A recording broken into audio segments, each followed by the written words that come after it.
तांबा नाला पुनरुज्जीवन 100 कोटी रुपये असे अनेक कामं हे आता हातामध्ये आम्ही घेतो आहोत आणि त्यातनं मोठ्या प्रमाणात आपण काम करणार आहोत।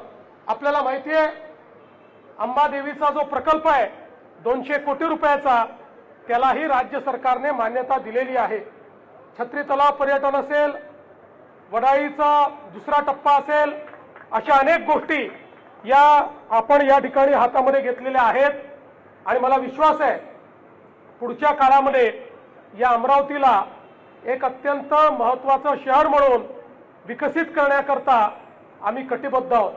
आपल्याला कल्पना आहे की भाऊसाहेब पंजाबराव देशमुखांनी या अमरावतीमध्ये आणि मग पश्चिम विदर्भ आणि विदर्भामध्ये शिवाजी शिक्षण संस्थेच्या माध्यमातून शिक्षणाचा प्रचार आणि प्रसार केला आणि आज अमरावती आणि या परिसरामध्ये मोठ्या प्रमाणात आमची मुलं शिकतायत आणि आमच्या मुलांची इच्छा आहे की अमरावतीमध्ये IT देखील आलं पाहिजे।